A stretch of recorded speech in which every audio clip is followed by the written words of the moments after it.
और आप देख सकते हैं इतना बड़ा बैंक्वेट हॉल जिसको तबाह कर दिया गया। तो यहाँ पर बिल्डिंग को देख सकते हैं कितनी बुरी तरीके से डैमेज की गई है। इस वजह से यहाँ पर सबसे पहले हमला हुआ और इस बिल्डिंग को सबसे पहले फ़ोटोज़ में आप साफ तौर पर देख सकते हैं कि पहले रेजिडेंसी किस तरह की दिखती थी और जंग के दौरान सैकड़ों लोगों का इलाज इन्होंने अकेले दम पर किया था। हेलो दोस्तों, बहुत बहुत स्वागत है आप सभी का मेरे इस नए ब्लॉग में। तो दोस्तों आज की वीडियो बहुत ही ज़्यादा खास है क्योंकि दोस्तों आज मैं आया हूँ लखनऊ की रेजिडेंसी में, जिसके बारे में आप लोगों ने शायद देखा होगा, सुना होगा, इंटरनेट पे भी देखा होगा। तो आज मैं यहीं पर देखने के लिए आया हूँ, यहाँ पर एक्सप्लोर करने के लिए आया हूँ कि किस तरह की है लखनऊ की रेजिडेंसी और यहाँ पर किस तरीके से क्या क्या चीज़ें हुई थी।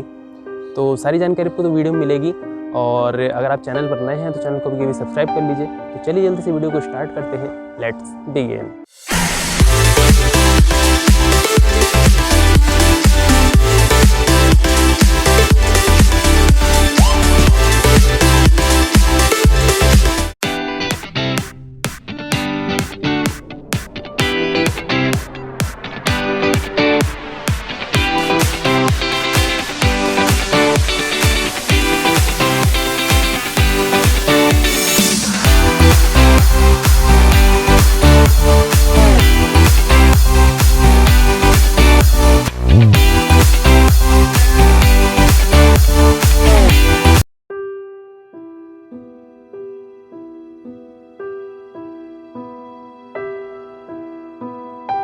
दोस्तों ये है रेजिडेंसी का मेन एंट्री गेट और इस गेट का नाम है बेनी गारद गेट।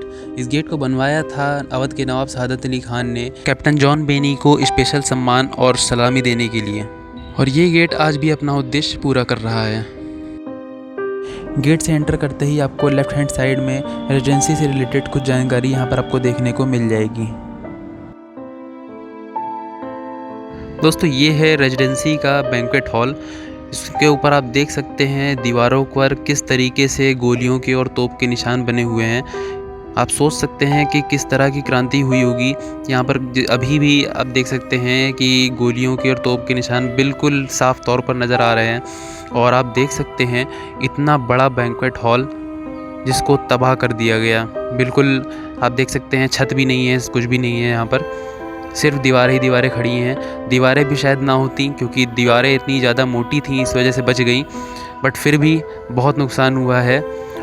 और इतना बड़ा बैंक्वेट हॉल यहाँ के नवाब सादत अली खान ने यहाँ पर आने वाले स्पेशल गेस्ट के लिए, और इसके अलावा यहाँ पर ब्रिटिशर्स अपनी पार्टीज़ भी करते थे। तो यहाँ पर आप देख सकते हैं इतना बड़ा बैंक्वेट हॉल बनाया गया था। इसके अलावा आप यहाँ पर देख सकते हैं कि यहाँ पर संगमरमर का एक पौराणिक फव्वारा भी लगा हुआ है, फाउंटेन भी है। इसको आप देख सकते हैं, काफ़ी खूबसूरत फाउंटेन है उस ज़माने के हिसाब से। और फाउंटेन के दोनों तरफ यहाँ पर थिएटर बनाए गए थे मनोरंजन और कार्यक्रम के लिए। और इसके अलावा यहाँ पर 2 मंजिला इमारत होने के कारण यहाँ पर 2 सीढ़ियाँ भी दी गई थी। लेकिन दोस्तों अब यहाँ पर छत नहीं है, इस कारण सीढ़ियों पर चढ़ने नहीं दिया जाता है। तो और चढ़ने की कोशिश भी मत करिएगा क्योंकि पुरानी बिल्डिंग हो चुकी है तो कुछ भी हो सकता है। दोस्तों ये बैंक्वेट हॉल तो था ही, लेकिन दोस्तों इसके अलावा जब 1857 की क्रांति हुई उस वक्त जो लोग घायल हो रहे थे, यहाँ पर जो भी सिपाही और जो भी इस रेजिडेंसी में रहने वाले लोग थे वो सब जब घायल हो रहे थे तो उनके लिए यहाँ पर इसको हॉस्पिटल में तब्दील कर दिया गया था, इसको हॉस्पिटल बना दिया गया था और सभी जो मरीज़ थे उन सभी का यहाँ पर ट्रीटमेंट किया जाने लगा। इसके अलावा दोस्तों आप देख सकते हैं जिस तरीके से यहाँ पर क्रांति हुई थी तो सभी चीज़ें ध्वस्त हो गई थी। जो बिल्डिंग है ऊपर का हिस्सा तो ध्वस्त हो ही गया था, इसके अलावा बिल्डिंग कमज़ोर भी हो गई थी, इसलिए यहाँ पर इसको लोहे से सपोर्ट दिया गया है ताकि ये बिल्डिंग खड़ी रह सके। और दोस्तों बहुत ही भयानक मंज़र था वो, अब हम लोगों ने तो नहीं देखा बट फिर भी जिस हिसाब से हम इस बिल्डिंग को देख रहे हैं उससे अंदाज़ा लग रहा है कि क्या बुरी हालत हुई होगी। आप देख सकते हैं बाहर का नज़ारा कितना खूबसूरत है और बहुत ही अलग सीन है। यहाँ पर आएंगे तो आपको शायद फील होगा कि कितनी बुरी हालत हुई होगी। आप देख सकते हैं जिस हिसाब से तोप की गोलों के निशान बने हुए हैं और गोलियों के निशान बने हुए हैं, उस हिसाब से आप सोच सकते हैं कि कितना बुरा मंज़र होगा वो। और जो 1857 की क्रांति हुई थी उसमें कितने लोग मारे गए होंगे।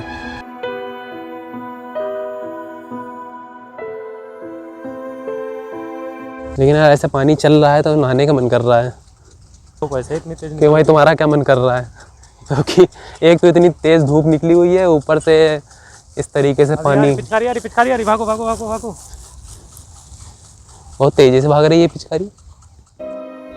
सामने की तरफ आप देख सकते हैं ये हेनरी लॉरेंस स्तंभ है, तो उसके बारे में आपको बाद में बताऊंगा। पहले आप देखिए ये जो सामने आप देख रहे हैं ये बिल्डिंग, ये रेजिडेंसी की मेन बिल्डिंग है। दोस्तों इस बिल्डिंग का निर्माण भी अवध के नवाब शहादत अली खान ने सन 1800 शताब्दी में करवाया था और ये बिल्डिंग सन 1857 तक अवध के मुख्य आयुक्त का निवास स्थान हुआ करता था। और दोस्तों इस बिल्डिंग के अंदर आने के बाद आपको ये फील होगा कि सन 1857 में कितनी भयानक क्रांति हुई होगी, क्योंकि इस बिल्डिंग को देख करके लगता है कि कितनी बुरी तरीके से यहाँ पर हमला किया गया था, कितनी बुरी तरीके से यहाँ पर गोले बारूद दागे गए थे। आप खुद ही देख लीजिए कि छत तो है ही नहीं और साथ साथ यहाँ का जो प्लास्टर था, यहाँ पर जो दीवारें थीं, यहाँ पर जो खंबे वगैरह थे, ये सब बुरी तरीके से डैमेज हो चुके हैं, ध्वस्त हो चुके हैं। ये देखिए यहाँ पर दीवारें वगैरह भी गिरी हुई हैं और बहुत बुरी तरीके से। दोस्तों यहाँ पर आप खुद ही आएंगे तो आपको खुद समझ में आएगा, क्योंकि यहाँ की दीवारें बोलती हैं कि उस समय कितनी भयानक क्रांति हुई थी। और आप यहाँ पर आप देख सकते हैं ये जो आपको बिल्डिंग दिखाई दे रही है, ये 3 मंजिला इमारत थी। यहाँ पर 2 कमरे हुआ करते थे और बरामदा भी था यहाँ पर।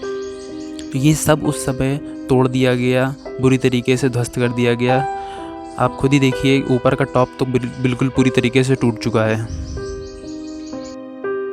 और दोस्तों यहाँ की हर बिल्डिंग में उस समय इस्तेमाल किए जाने वाली लाखौरी ईंटों का ही इस्तेमाल किया गया था। यहाँ पर आप साफ तौर पर देख सकते हैं सब पतली पतली ईंटें लगी हुई, ये सभी ईंटें लाखौरी ईंटें कहलाती थी। कि आप देख सकते हैं सीढ़ियों पर भी ये लाखौरी ईंटों का ही इस्तेमाल किया गया है। इतना छोटा है कि सर लड़ जाएगा। ये देखिए थोड़ा सा और ऊपर होऊंगा लड़ जाऊंगा मैं। और दोस्तों यहाँ पर आपको 2 तोपें इस तरफ देखने को मिल जाएंगी और इसी तरह की 2 तोपें उस तरफ अपोजिट साइड में भी देखने को मिलेगी। और आप दोस्तों यहाँ पर बिल्डिंग को देख सकते हैं कितनी बुरी तरीके से डैमेज की गई है, कितना बुरी तरीके से यहाँ पर तोप और उसके गोलियों के निशान हैं।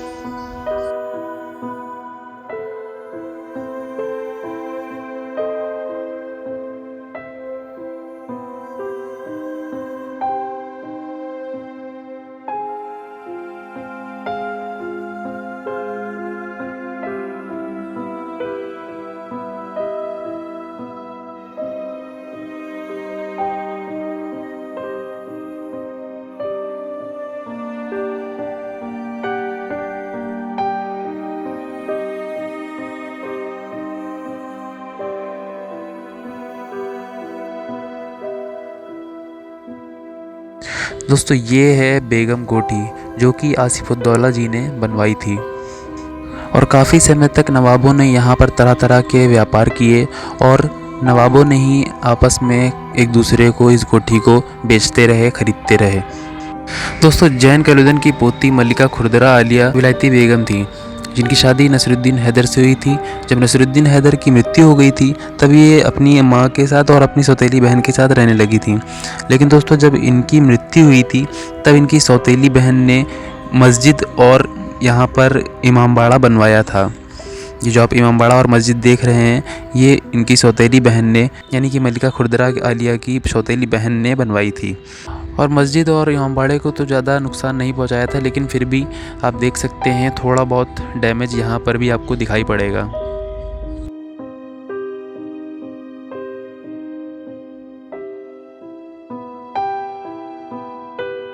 इसके अलावा दोस्तों यहाँ पर आप देख सकते हैं कुछ बिल्डिंग्स का तो बिल्कुल नामो निशान मिटा दिया गया है। यहाँ पर आप देख सकते हैं कि 3-3 फीट की कुछ पिलर्स बचे हुए हैं, बस उसके अलावा और कुछ नहीं बचा है। यहाँ पर बिल्कुल बुरी तरीके से इन सब को तोड़ दिया गया। दोस्तों यहाँ का इतिहास तो बहुत बड़ा है, अगर मैं पूरा इतिहास बताने बैठूँगा तो शायद ये वीडियो बहुत छोटी पड़ जाएगी। लेकिन दोस्तों आप इतना जान लीजिए कि यहाँ पर जो युद्ध स्टार्ट हुआ था वो 30 जून 1857 को स्टार्ट हुआ था और 17 नवंबर 1857 तक चला था, यानी कि 86 दिन तक ये युद्ध चलता रहा।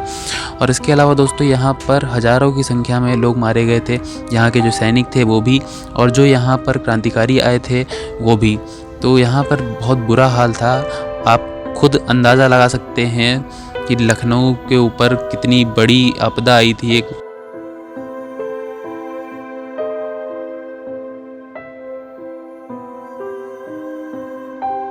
कि आप देख रहे होंगे कि हर तरफ आपको छोटी छोटी सी दीवारें दिखेंगी और कुछ पोस्टें बनाई गई थी जो कि यहाँ पर अब बिल्कुल पूरी तरीके से ध्वस्त हो चुकी हैं। ये देखिए जैसे एंडरसन की पोस्ट है तो ये बिल्कुल पूरी तरीके से ध्वस्त कर दिया गया। आप इसको देख कर के ऐसा लग रहा होगा कि शायद बस खाली छोटी-छोटी सी दीवारें बनी थी, लेकिन ये बिल्डिंग थी और आप देख सकते हैं कि पूरी तरीके से ध्वस्त कर दी गई। इसके अलावा यहाँ पर ओमने house, post office, judicial post, यहाँ पर बहुत सी चीज़ें थीं जो पूरी तरीके से नष्ट कर दी गई हैं। दोस्तों, अगर आप लखनऊ आते हैं तो आप इस जगह पे ज़रूर आइएगा। आपको यहाँ पर आकर के पता चलेगा कि कितनी बुरी हालत हो गई थी। यहाँ पर आने के बाद दोस्तों आपको फ़ील होगा कि कितना बुरा हाल था, और इस चीज़ को मैं फ़ील कर पा रहा हूँ यहाँ पर आकर के। बहुत दुख होता है ये देख कर के कि अपने लखनऊ में ऐसी भी हालत हुई थी कभी।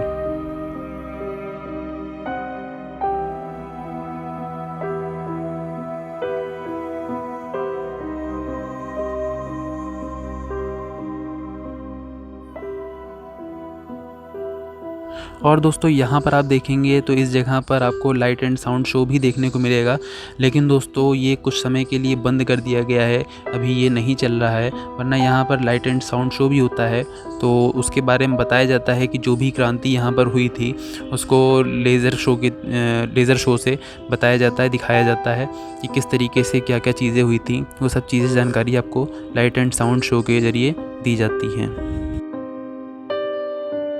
ये देखिए दोस्तों, यहाँ पर ये एटकिन की पोस्ट है, और जस्ट इसी के सामने साइड में आप देखेंगे तो यहाँ पर ये बिल्डिंग बनी हुई है।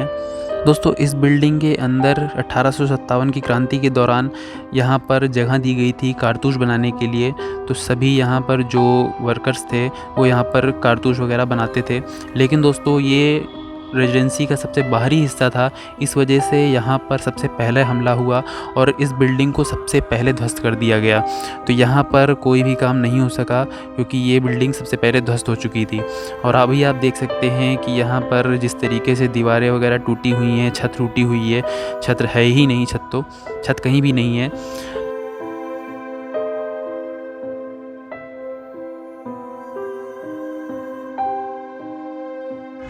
तो दोस्तों, ये आप देख सकते हैं यहाँ पर लिखा हुआ है हेनरी लॉरेंस स्तंभ। तो ये जो आप देख रहे हैं पिलर, ये हेनरी लॉरेंस स्तंभ है, और शायद ये कब्र भी है उनकी। पहले बताया जाता था कि ये जो स्तंभ था ये करीब 51 फीट का था, और बाद में इसको छोटा कर दिया गया। और दोस्तों, इसी जस्ट अपोजिट साइड में आप देखेंगे तो यहाँ पर रेजिडेंसी संग्रहालय भी बना हुआ है यहाँ। और ये जो संग्रहालय आप देख रहे हैं, ये बिल्डिंग जो आप देख रहे हैं, ये पहले हेनरी लॉरेंस का निवास स्थान हुआ करता था, लेकिन इसको 1897 में म्यूज़ियम बना दिया गया, संग्रहालय बना दिया गया।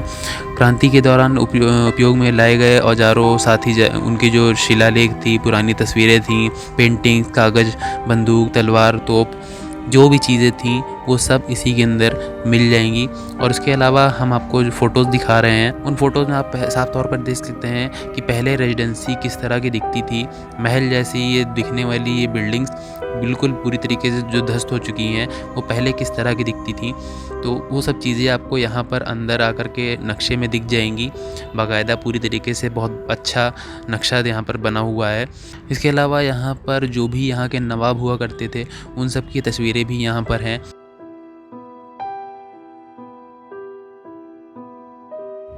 दोस्तों, यहाँ पर आप साइड में देखेंगे तो छोटी छोटी तोप भी देखने को मिलेगी आपको।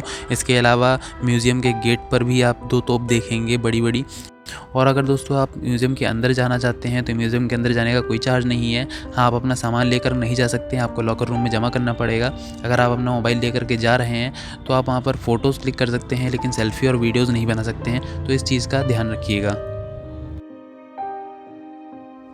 दोस्तों, बैंक्वेट हॉल के जस्ट अपोजिट साइड में डॉक्टर फेरर हाउस बना हुआ था, जहाँ पर डॉक्टर फेरर रहते थे और यहाँ के प्रमुख चिकित्सक थे जो सबका इलाज किया करते थे। और जंग के दौरान सैकड़ों लोगों का इलाज इन्होंने अकेले दम पर किया था। इसी की जस्ट नीचे साइड में तहखाना बना हुआ था। जब जंग हो रही थी उस वक्त महिलाओं और बच्चों को इसी तहखाने में सुरक्षित रखा गया था। 4 जुलाई 1857 को हेनरी लॉरेंस की मृत्यु भी इसी डॉक्टर फेरर हाउस में हुई थी। फाइनली दोस्तों, घूम फिर के हम लोग आ चुके हैं रेजिडेंसी। जो भी चीज़ें दिखी आपको मैंने दिखा दिया। तो बस दोस्तों, वीडियो पसंद है वीडियो को लाइक कर दीजिए, शेयर कर दीजिए अपने दोस्तों के साथ में, जो लखनऊ में रहते हैं वो भी, जो लखनऊ से बाहर हैं वो भी। तो बस दोस्तों, आज के लिए इतना रखते हैं, मिलते हैं इसके नेक्स्ट व्लॉग में। तब तक के लिए बाय बाय।